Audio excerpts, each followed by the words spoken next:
Hi, everyone. Thank you for joining. I see some folks still rolling in. The attendees number is steadily increasing, so I'm just going to give just about 2 minutes for folks to join, and then we'll get started. So hang tight. Thanks.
Okay, let's go ahead and get started. So hello, everyone. My name is Axel Pearson. Welcome to the DLC Horticultural Lighting version 2.0 Technical Requirements webinar. We're super excited to have released this new version and excited to spend some time talking about it with you today. So thank you for joining, and also a sincere thank you to all of you that participate in our stakeholder input process. You know, it's a key part of our process, and engaging the industry helps us create policies that are technically sound and appropriate for the industry and the current state of the market. So thank you for all your time and continued support. So as it sounds, today we'll talk through the key requirements of version 2.0, then we'll take some time to answer questions at the end of the webinar. So here's our agenda for today. We'll start out with some quick introductions to the team on the webinar from our side, and then cover some brief webinar logistics. And then I'll go into an overview of the requirements and the overall version 2 timeline. From there, we'll move into the revisions of the horticultural technical requirements, as well as 2 new types of applications that we'll be accepting with version 2. And finally, as I mentioned, we will have about 15 minutes or so for questions and answers, and we'll explain the format for that in a minute. Okay, first I'd like to introduce you to the team that we have on the webinar with us today. My name is Axel Pearson. I'm a product manager here at the DLC. I'll present the first few slides, and I'll also facilitate the question and answer session at the end of the call. We'll also hear from Casey Holland, technical manager for DLC's horticultural lighting program. He'll cover the changes to the requirements in version 2, and he'll be answering a lot of the questions that come in at the end as well.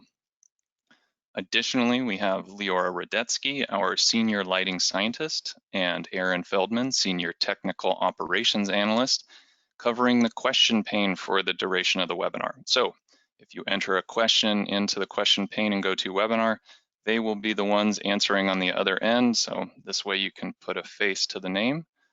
More about questions and answers in a moment. Before we do that, we'll cover just some brief logistics I'm sure you've seen before. Slides and the recorded webinar will be posted on the DLC news and events page on our website after the webinar. May take a couple days, so be patient, but it will be up there. Additionally, all attendees are muted, so please use the chat feature within GoToWebinar if you have an issue, and then someone from our team will point you in the right direction or help you with maybe the call-in information, that type of thing. Okay. So the question and answers. We have left roughly 15 minutes at the end of the presentation for the Q&A session. So please use the question pane in the GoToWebinar interface to submit your questions. You can see a picture of that on the screen there, and hopefully you see an interface that looks something like that. So you don't have to hold your questions until the end. Just enter them as they come up, and Leora and Aaron will try their best to answer as they come in. You may get an answer right away or shortly, depending on how many are flowing in. But if you don't get an answer, we will make sure to follow up with you after the webinar. We kind of run a report on the questions and make sure that we follow up with anyone that wasn't answered. We will also be tracking the questions that come in, and for those that we think will benefit the whole group, all of the attendees on the webinar, we will read them aloud at the end and kind of answer them live. And that will be that 15 minutes at the end of the webinar. And these are anonymous. We won't say that Casey said this question, so we'll just say an attendee asked, or this is a question we got, so you don't need to worry about that. Okay, hope that sounds good. With those logistics out of the way, we will get into the details of the revision. So there are two parts to version 2. There's 2.0 and 2.1.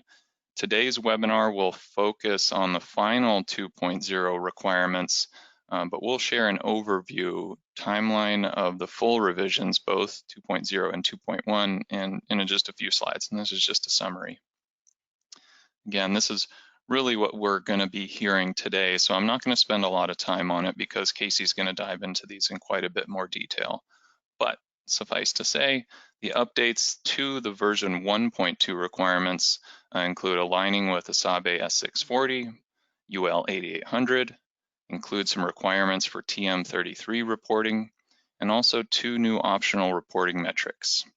In addition to those 2 new application types that you may be familiar with if you've submitted a product on our solid state lighting QPL, those are family grouping and privately labeled products. So again, Casey's going to go into this in more detail, so I'm going to move on. This one is coming up. You may have heard a little bit about it on a previous webinar, but so this is the overview of version 2.1 and what we're considering. And we're going to be releasing this in about a month for stakeholder comment.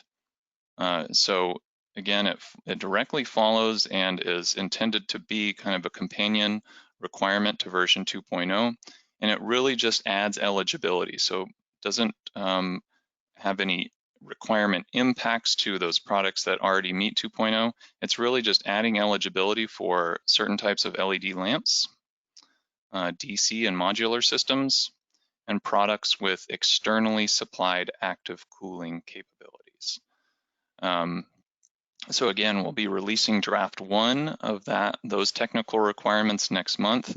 So I know this is just a little bit of a teaser, but hang tight and you'll see all the details within draft 1, and we appreciate any comments or feedback you have on that when the comment period begins.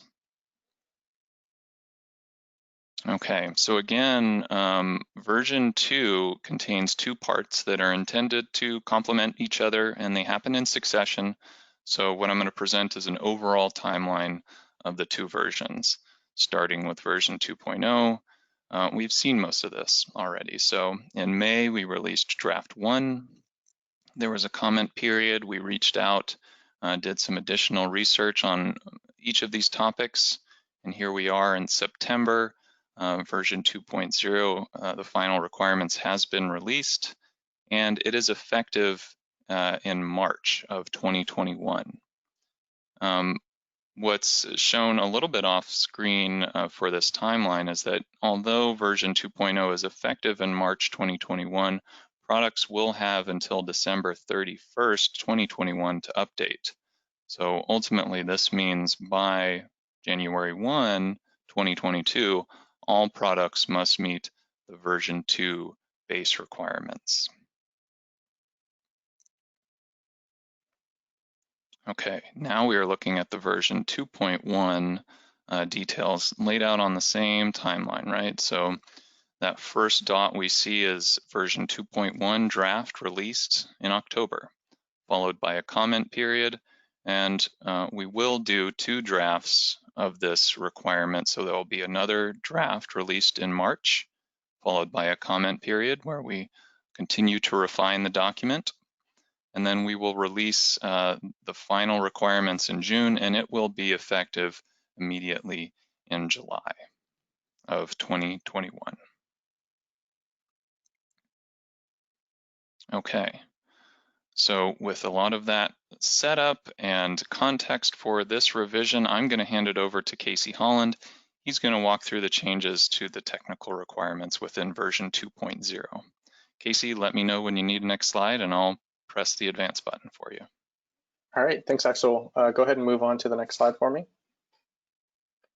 All right, so as Axel had mentioned in the high-level summary, some of the changes that we made with version 2.0 and that we included in the draft release were better aligning, the different abbreviations and formatting of units and general nomenclature or these types of things from the Asabi S640 standard. And if you're not familiar with it, the ANSI Asabi S640 standard is the quantities and units of electromagnetic radiation for plants or photosynthetic organisms.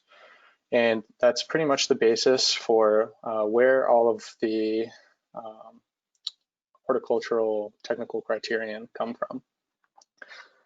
And as you can see here in table 1, if you look through the technical requirements and what a piece of this table is shown on the slide here, you can just notice that in addition to say PPF to represent something like photosynthetic photon flux, we also now have the appropriate symbol that represents that and how it's represented in the Asabi standard, and similar for other reported criterion that we report on. So pretty small change for this one, and then we can actually move on to the bigger topics for 2.0. And the first one, which you're all pretty interested in, I bet, is related to the efficacy threshold. So originally in 1.0, version 1.0, we came out with a 1.9 micromole per joule photosynthetic photon efficacy requirement.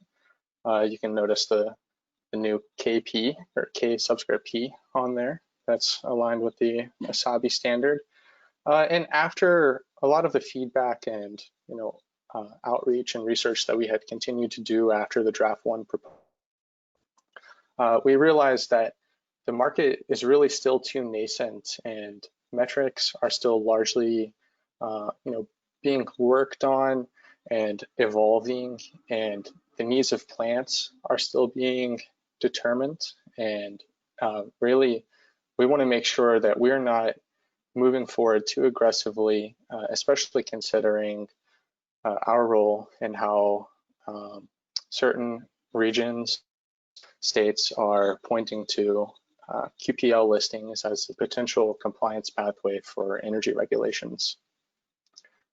So with 2.0, we'll be maintaining this current efficacy threshold and really letting the QPL grow and getting a better understanding of product needs, plant needs, and how this DLC horticultural lighting program and technical requirements can really help support those without moving it forward, at potentially an inappropriate or premature time.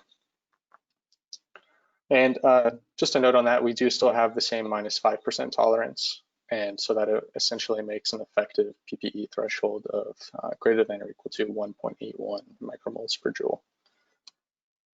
And you can go ahead and move on to the next slide, Axel. All right, so additionally, as we've been communicating over the past couple of years, we are really interested in relying on and requiring specifically safety certification specific to horticultural lighting. And before the release of 1.0, there wasn't a industry adopted standard or approved standard. There was an outline of an investigation, which is now an official standard, and we are just upgrading or moving our requirements forward to be consistent with that standard. So now it's an official standard for, I think, a little over a year now, and labs are ready they've been testing to it, and we're going to be requiring that all products being listed to the QPL, currently listed products will need to update if they're not already approved or certified to this. And still, the same as all of our safety certification requirements, we do require that these certifications come from an OSHA, NERDL, or SCC recognized test lab. All right, and you can go ahead and move to the next one, Axel. Thank you. Also, similar to the previous slide, we have been communicating around TM33 reporting, and originally proposed to be an effective requirement under version 1.2, which was implemented last October. That was delayed due to uptick of TM33 capabilities within test labs and just general software use in the industry. And after, carefully monitoring that and communicating with test labs and understanding the importance of switching to a standard like this and the value that it can provide, not only for our processes, but for the industry in general, we're going to be requiring that TM33 XML file or documents are being provided under 2.0. In addition to that, just to note that we do recognize that SQD is in micromoles per second per nanometer, and that the TM33 XML format actually reports on SPD. But that's a pretty simple conversion. And we'll be explaining more about the details and how we're implementing this later on, and we'll be talking about that in a second set of guidance documents and webinars, etc., to really help with understanding the implementation of these 2.0 requirements.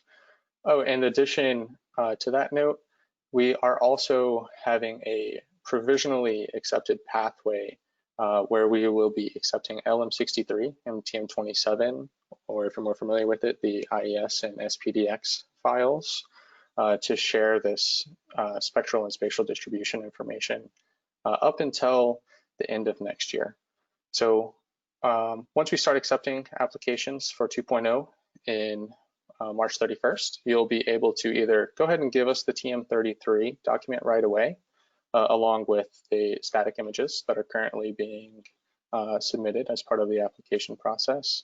Or you can give us the LM63 and TM27 until you're able to actually get that TM33 file yourself, and you'll have until the end of the year, if you do end up taking that provisionally accepted pathway, to update and actually give us a TM33 document for this information. And if you want to move to the next slide, Axel. All right, so also, in addition to us wanting to keep the efficacy threshold the same based on the current state of the industry and feedback that we're receiving, we do also hear a lot of feedback and activism really around trying and the definition of what is considered effective or should be considered for efficiency calculations related to plant growth or development.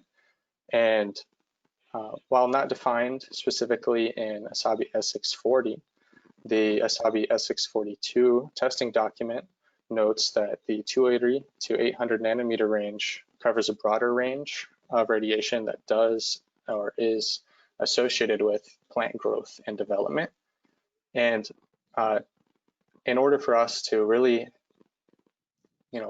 understand this and allow manufacturers or users of the QPL who are interested in and focusing on radiation beyond the PAR range, which is the 400 to 700 nanometer range, we are opening up optional reporting metrics, which we're calling photon flux, or PF subscript P bar, where we're saying P bar stands for photobiologically active radiation specific to plants.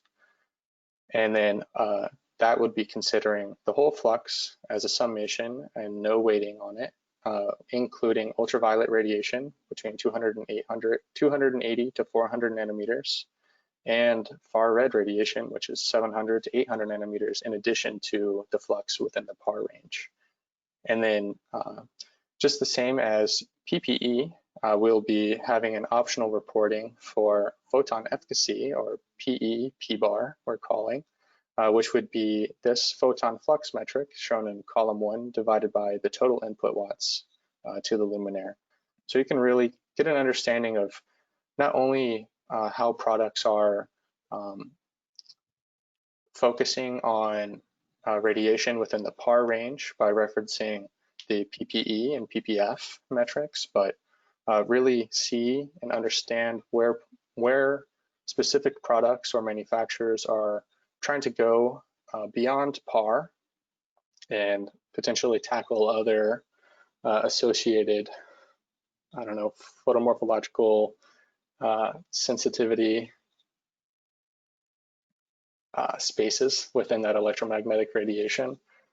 So for example, they may be putting extra far red in there, and far red right now isn't considered as part of the efficacy calculations. And if you have two products on the QPL where one of them has flux within the far red or UV range and another doesn't and only has flux within the PAR, they may end up showing with the same efficacy, but you might be interested in knowing that one of those products may be actually specifically putting flux in other regions that might be of interest to you.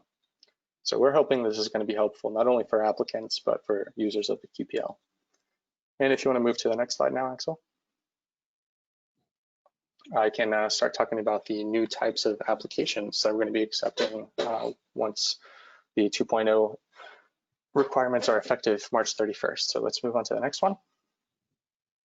The first one of those, and it's the big one, is what we're calling, and what you might already be familiar with from our SSL program, is the family grouping applications. And really, the major point of the family grouping applications is to understand the characteristics, the performance characteristics of similar, or what we might call a family of products, where we're relying on a lot of the same components and just making subtle changes to one model of a product, for example, may have different wattages, like you see in this table here, or a couple of distribution options, or a couple of spectral options, or input voltage options, etc.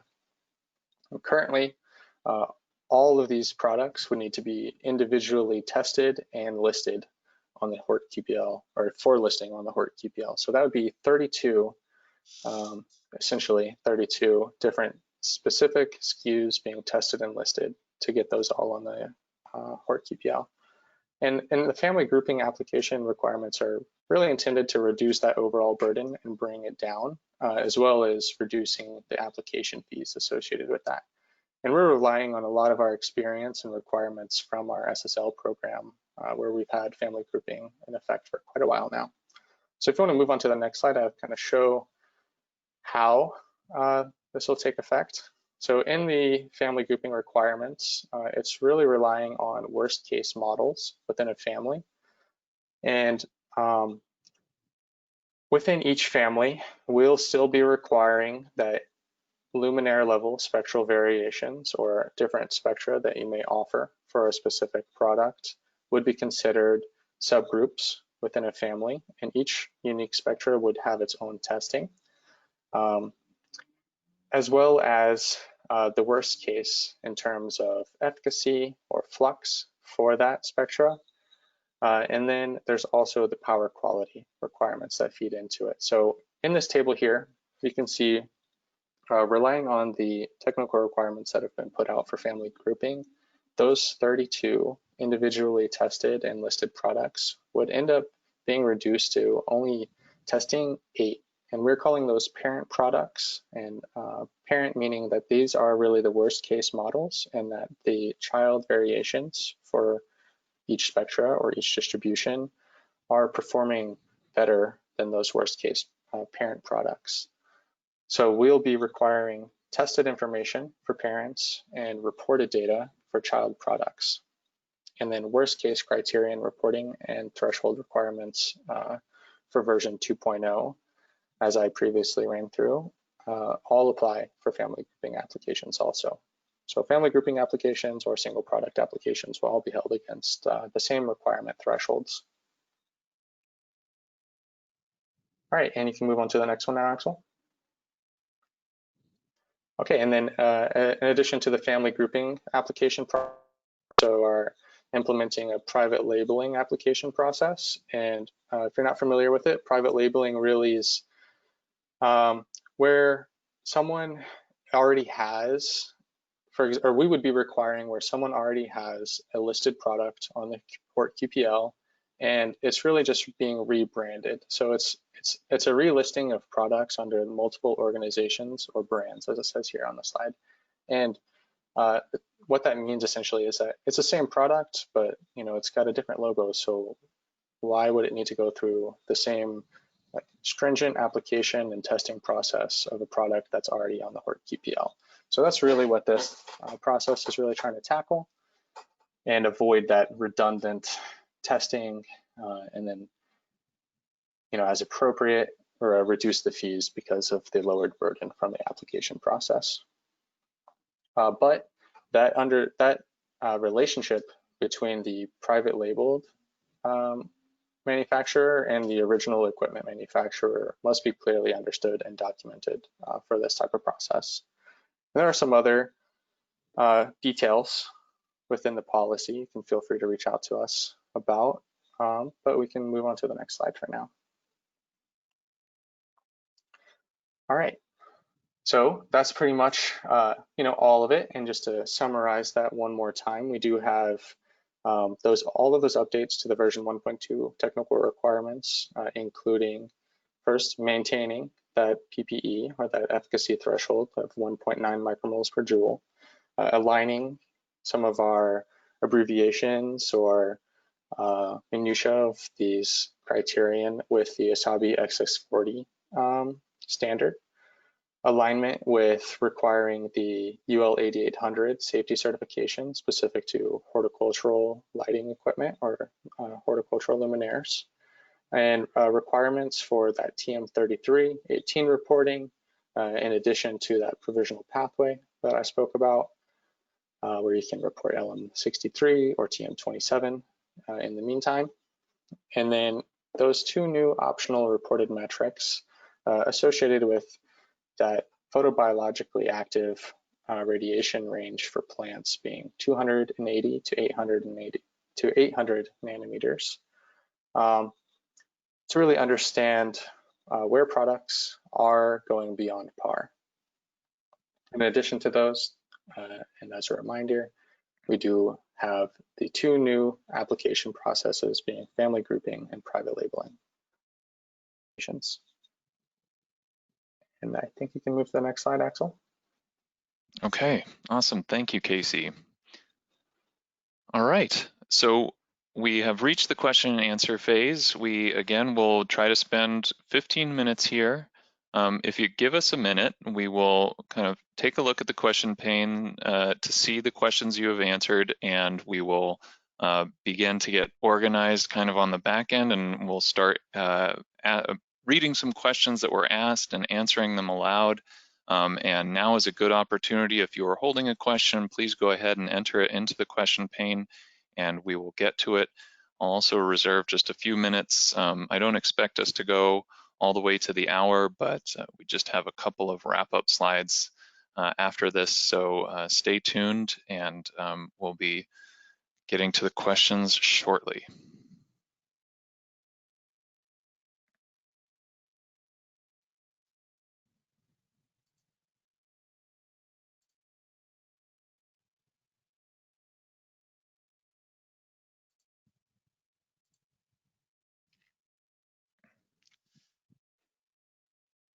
Okay, let's start with one. Who is able to perform the TM33 testing and report? Does UL or a specific lab provide this testing? Yeah, so good question. TM33 actually isn't testing. It's only a reporting format from your standard LM79 testing.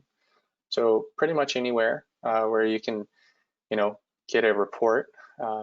If you can get an LM63 file or a TM27 file from your LM79 test lab, then they can likely implement TM33 within their process. And of all of the major test labs that we reached out to, including UL, CSA Group, and Intertech, et cetera, they all are,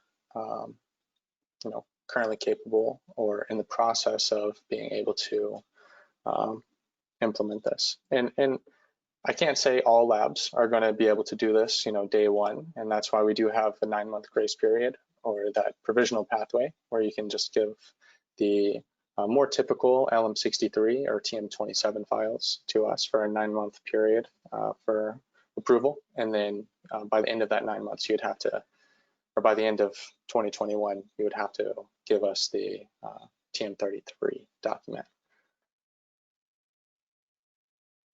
Okay, great.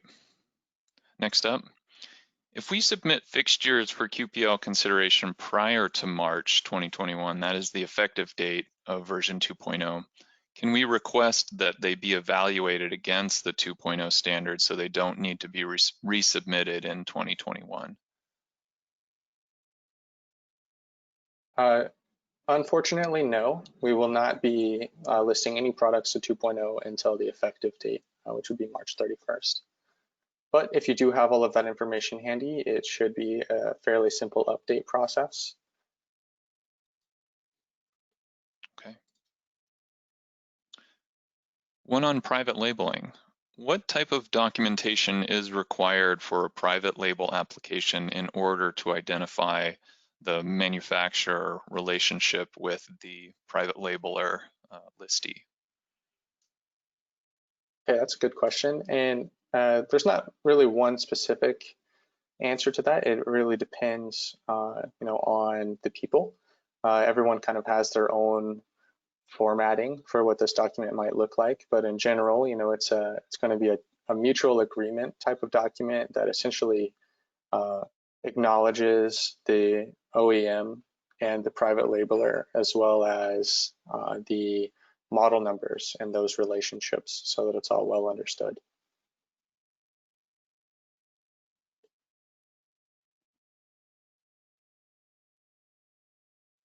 Okay. I will answer this one. How can we get involved with the technical development of version 2.1? So thank you for your interest, and we really welcome contribution to the policy development process through our comment period. So if you're kind of new to DLC, we release draft requirements, and when we release those draft requirements, they come with a comment period 6 weeks after we release, where the comment period is open to the public. And so we really welcome feedback, questions, comments at that time, and that really helps us shape the draft and again, get really good industry input and make sure that what we're submitting works well for the industry and everyone involved. So you can get more information about when that comment period is coming, either from the timeline on the slides or on our website.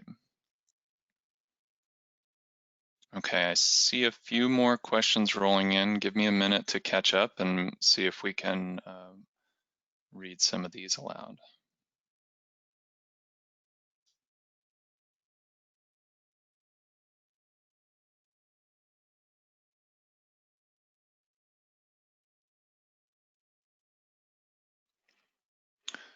Okay, how about how will these new requirements affect a product that has been recently approved through the DLC process? Is it different for the new application for version 2.0? Yeah, so all products currently listed or in process prior and qualified prior to this version 2.0 effective date, or within the transition period shortly after that, will have until the end of December 2021 to update if they're not meeting any of the the new requirements in 2.0. So there's that grace period. But if you've already meet all of the requirements, likely it's going to be a pretty simple update where you have to just kind of show us the new things. For example, like TM33, we're not currently collecting that. So if you're approving a product right now or qualifying a product right now, we won't be able to collect that currently. But once 2.0 is effective, you could easily send that over to us through the application process. And then, the same for other new requirements.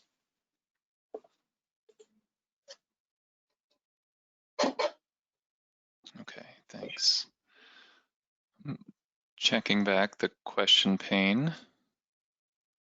Hang tight.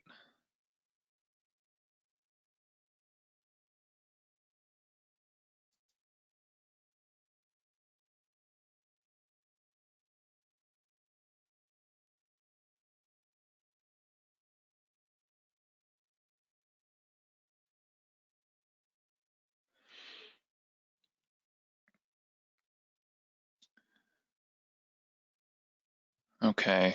I'm trying to decide. Some of the questions that we're receiving are a little specific and maybe not useful to the whole group, and I don't want to go into too much detail. Casey, if you are looking at the question pane, is there anything that we haven't answered yet that you think is appropriate to answer for the whole group? 1 second, and I will open that up and check real quick.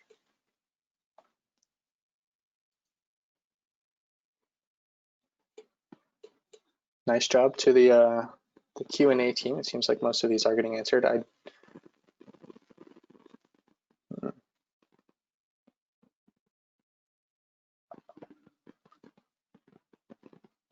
I do see a question asking about more kind of one-for-one replacement or more specific kind of product category reporting or requirements, really to facilitate rebate programs or understanding equivalency for those to really show energy efficiency in the application. And that is something that we have been getting asked about and are aware of. And if you're interested in reaching out to us specifically about that, and you have any recommendations for how you'd like to see the technical requirements evolve in the future revisions, or additional details like that that you would like to be included or at least researched and considered for technical requirements, just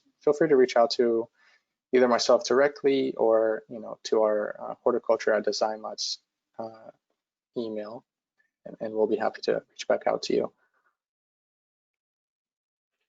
Great, thanks for finding that one. How about one, can you give us a little information about the update process? So how extensive is the update process if a product is already approved to version 1.2? Will there be a checklist or further instructions? Well, the current update process, all you have to do is go in to your current application and you would be able to almost initiate, almost duplicate that application and then provide the updated responses or performance things. I know we are also currently working through ways for implementing family grouping and private labeling within our application process. So I can't say exactly what that would look like for that, but we will be covering more information on that in our upcoming webinar as we get closer to the March effective date. And so make sure that you register for that, because I think you'll be able to get a lot more information at that time.